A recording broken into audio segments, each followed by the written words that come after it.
qué rápido ya pasó esta etapa de la pandemia, esta etapa de cierre de escuelas, de todos los planteles, de prácticamente todos los niveles escolares estuvieron cerrados durante pues ya 2 años, año y medio, algunos híbridos de manera presencial, otros, pero bueno, 3 años ya pasaron de este cierre de escuelas por la pandemia, y ya una vez que se reanudaron las clases, que se normalizó la vida estudiantil, la vida escolar, que los chicos volvieron a reunirse con sus maestros, con sus compañeros de clase, bueno, ha habido muchas repercusiones. Hay que decir que el rezago educativo que se ha presentado es importante, y sin duda las autoridades escolares deben de tomar medidas para poder, pues de alguna forma, batir este rezago, de poder cerrar un poquito la brecha de lo que se perdió, porque pues sí, no es lo mismo una educación a distancia que una educación presencial. Sí hubo muchos cambios, pero ¿en dónde estamos? ¿Cuál es el diagnóstico y qué es lo que hay que hacer? Saludo con mucho gusto a Fernando Ruiz, él es director de investigación de Mexicanos Primero. Fernando, muchas gracias por tomarnos la llamada. Muy buen día. Buenos días, muchas gracias. Al contrario, muchas gracias por la oportunidad de compartirle a tu auditorio la situación. Claro. ¿Qué diagnóstico tienen desde Mexicanos Primero? Mira, lo acabas de comentar muy bien. Ya tenemos más de un ciclo escolar con actividades presenciales básicamente normales, pero la crisis que se generó durante la etapa de cierre de las escuelas, pues vino a agravar la situación que ya teníamos de años atrás, previo a la pandemia, en donde teníamos problemas muy fuertes de abandono, aunque ya se estaban reduciendo los porcentajes, y de aprendizaje, pues ya estábamos en un estatus de acuerdo a las evaluaciones, las últimas evaluaciones previas a la pandemia, que no estábamos logrando romper esta inercia de que los niños no estaban pudiendo aprender, y todo eso se incrementó, lo cual planteaba un reto fundamental que me parece que las autoridades no lo están asumiendo con el vigor que nosotros estamos exigiendo, porque las brechas de aprendizaje se ampliaron y el abandono se intensificó, ¿no? Y entonces, ¿qué es lo que tenemos ahorita en este momento? Pues en la evaluación que estamos haciendo sobre las decisiones que se han tomado en estos últimos 2 años, un número importante, nosotros identificamos 188 propuestas de cambio, decisiones, que me parece que algunas de ellas no tan relevantes, pero muchas de ellas sí empiezan a apuntar sobre qué es lo que teníamos que hacer, pero el problema está en que no lo toman en serio las propias autoridades, y esto ha hecho que sus medidas pues no están teniendo los resultados que nosotros esperamos. Claro, y sobre todo porque, bueno, hemos hablado y se ha estado, pues sí, publicando en varios medios de comunicación, por ejemplo, el tema de los libros de texto, que ha sido muy controvertido este tema, porque se ha dicho que incluso pues ya es hasta un adoctrinamiento prácticamente de la 4T, se ha criticado mucho pues de ciertos conceptos que se manejan. También creo que hay que decirlo, este cambio de cabeza en la Secretaría de Educación Pública con la llegada de Leticia Ramírez, aquella entrevista que le hacían en televisión donde no sabía poner un ejemplo sobre la nueva manera en que se iban a enseñar las matemáticas, es decir, una serie de cosas que han estado ocurriendo de manera paralela que quizá nos han quitado el foco de lo verdaderamente importante, que es reducir esta brecha que decíamos de aprendizaje, porque también, por ejemplo, las pruebas PISA, etcétera, que no ha salido México también posicionado pues desde hace muchos años, pues todavía se amplió más, ¿no? En efecto, mira, están desubicados, porque lo que realmente estamos nosotros identificando que requieren los niños, uh-huh, o sea, los libros de texto tienen un efecto muy limitado, porque realmente los que terminan definiendo cómo se da el aprendizaje en el aula son los maestros. Uh-huh. Claro.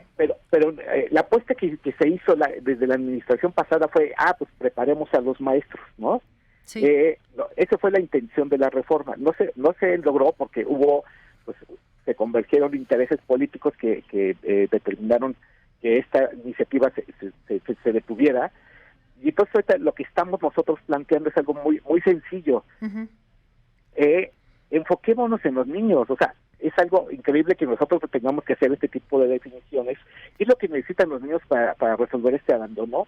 Claro. Necesitan un apoyo complementario a las clases que están recibiendo con sus maestros, porque los maestros están desafortunadamente metidos en todo este vorágine de iniciativas desubicadas y fuera de lugar en la que las autoridades educativas los están metiendo, como la revisión de los planes de estudio, como esa discusión que se ha generado a raíz de la forma tan poco adecuada que están queriendo donde están queriendo reformar los libros de texto, y de repente a los niños, que son el elemento fundamental del aprendizaje, pues los estamos dejando abandonados. Todo lo que estamos diciendo es de que a los niños les tenemos que dar un acompañamiento y asesoría complementaria a las clases. Tenemos que organizar nuevamente el horario escolar para que tengan más tiempo para aprender. Lo que necesitamos es que ellos estén enfocados en las aulas, aprendiendo mucho más tiempo que el que están ahorita realizando. Y finalmente, tenemos que cambiar las prácticas pedagógicas. Uh-huh. Eso es lo fundamental. Y entonces de repente cuando nosotros estamos discutiendo esto, la discusión de los libros de texto me parece que nos distrae, como tú dices. Sí. Me parece que no es por ahí. Claro, y esto que comentabas que es fundamental del acompañamiento que debe de haber y pues lo que en casa creo que también los padres de familia deben de trabajar, porque pues no solo es la escuela, ¿no?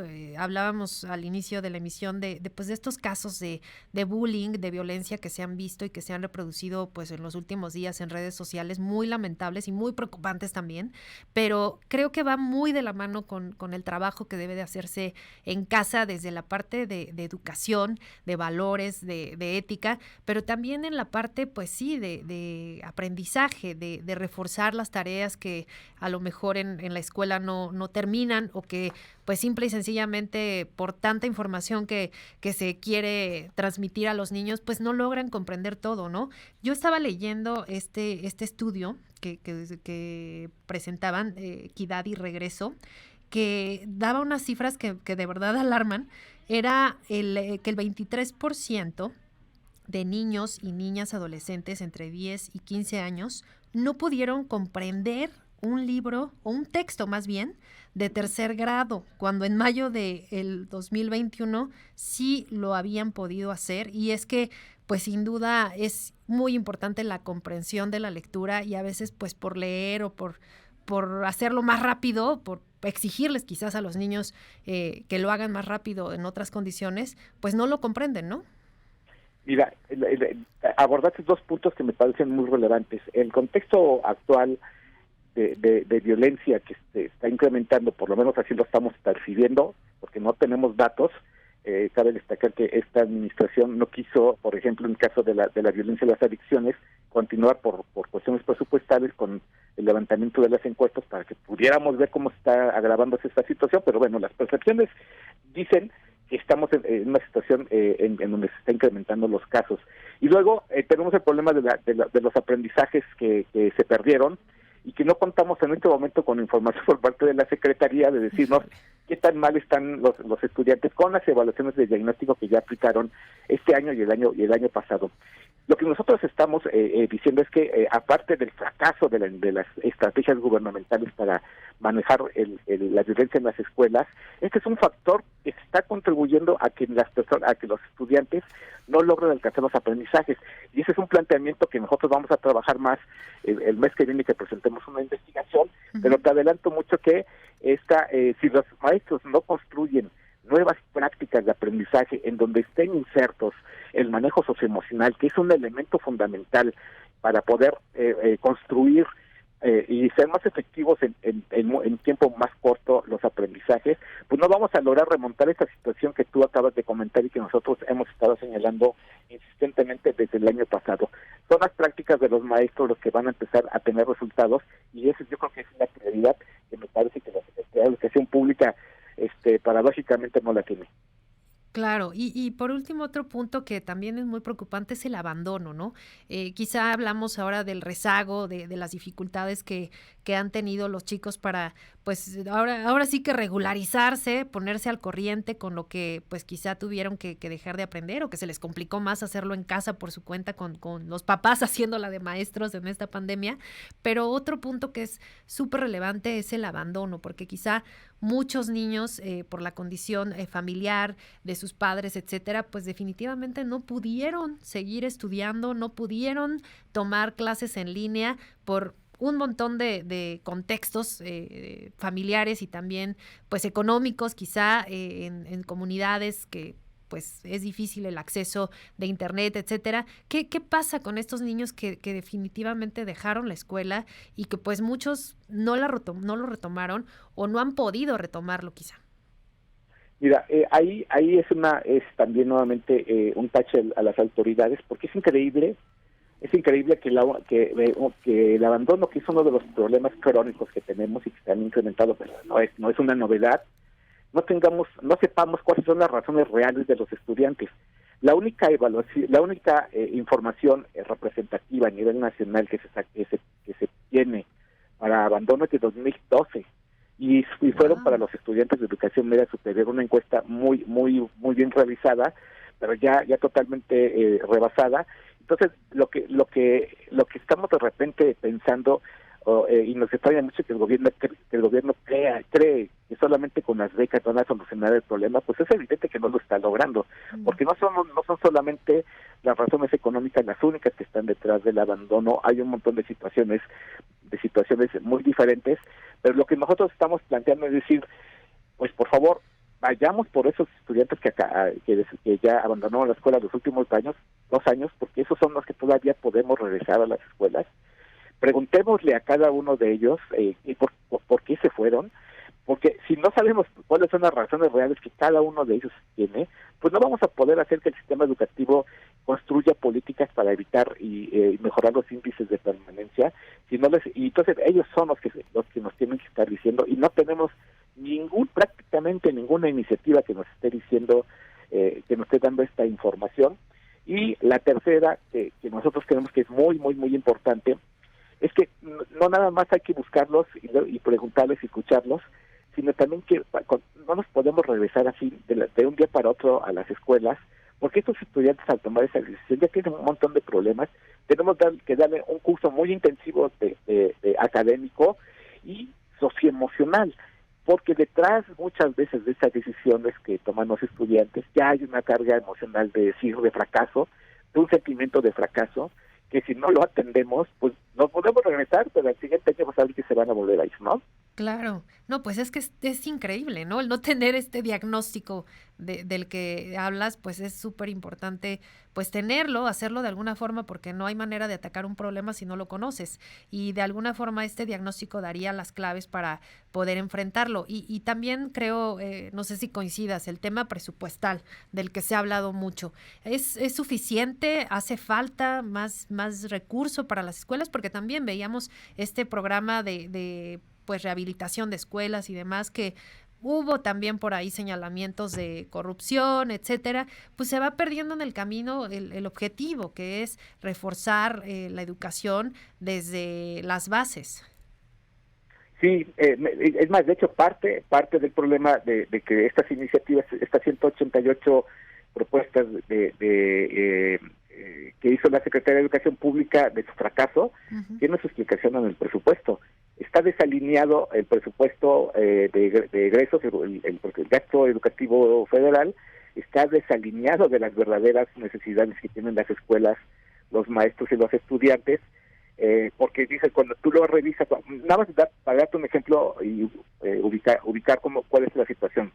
En este diagnóstico que la propia Secretaría hizo, hicimos como el cálculo de cuántas iniciativas se tomaron. El 16% decía que lo importante era el abandono, el otro 16% estaba enfocado a mejorar los niveles de logro, y 10% para resolver el problema del abandono. 1% decía que el problema era la infraestructura. Y cuando tú revisas el presupuesto, resulta que el 36% de todo el gasto de educación básica está para infraestructura, y supuestamente la Secretaría decía que ese no era lo importante. Entonces, ve cómo está desalineado. Sí. Dicen que el problema también habían identificado que el problema es la formación de los docentes, la capacitación de los docentes, y cuando ves el presupuesto, tenemos el presupuesto más bajo de dos décadas para la formación de los maestros. Entonces, eso explica parte de por qué no estamos avanzando, y eso va a ser muy grave porque nosotros lo que estamos estimando es que para alcanzar, antes de no haber hecho, o sea, simplemente sin hacer innovaciones, íbamos a tardar tres sexenios en mejorar los niveles de escolaridad. Con esto que está pasando, que la Secretaría no está logrando generar un cambio y romper esta crisis que estamos viviendo, pues ya nos vamos a aventar 10 sexenios para cambiar la situación, y me parece que esto debe llamar a la indignación.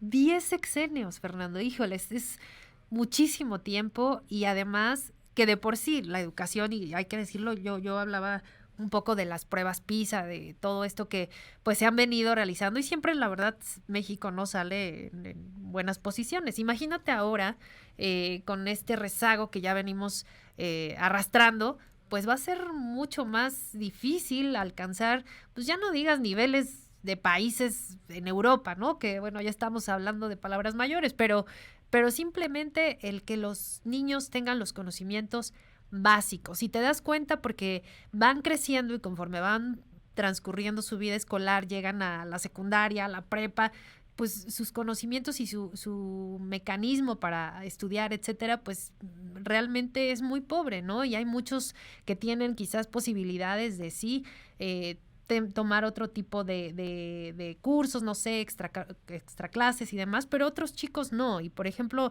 simplemente, ¿no? El aprendizaje del idioma inglés, que era de lo que se hablaba mucho cuando la reforma educativa, etcétera, etcétera, pues se fueron dejando, y pues ahí vamos, ¿no? Ahora sí que arrastrando un montón de carencias. Sí, la situación está muy complicada. Es obvio que la Secretaría no puede con el paquete. Uh-huh. No puede con el paquete porque además está distraída en la agenda electoral del presidente, ¿no? Y en lugar de estar viendo a los niños como prioridad. Y entonces, mira, va a ser muy difícil, yo lo veo así. Por eso estamos haciendo, lo que estamos diciéndole es decir, bueno, ok, pero entonces concéntrate en aquellos que más lo necesitan. Mira, tenemos décadas y hay un montón, miles de investigaciones que nos están diciendo algo muy obvio, que generalmente todos los problemas se concentran en aquellas zonas y niños en donde convergen todas las vulnerabilidades, en los jóvenes más que tienen menores ingresos, en las familias más pobres, en las que tienen discapacidad, en las que tienen en las que tienen en zonas de educación indígena.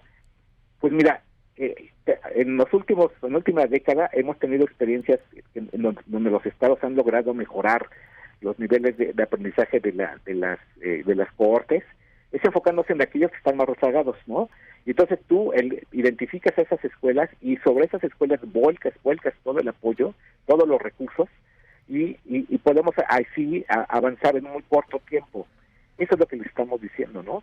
Y me parece que esa es una agenda que nosotros vamos a seguir planteando durante este año, para decirles, pues ya, pongámonos las pilas.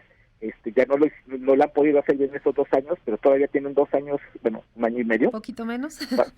Para poder hacer algo, ¿no? Claro. Pues ahí está el diagnóstico, lo que ustedes ven en este tema educativo muy importante que debe preocuparnos y ocuparnos a todos, porque pues ahí está el futuro de este país. Y por lo pronto yo te agradezco mucho habernos compartido estos detalles. Fernando Ruiz, director de investigación de Mexicanos Primero. Muchas gracias. Muchas gracias y hasta luego. Hasta luego, muy buen día.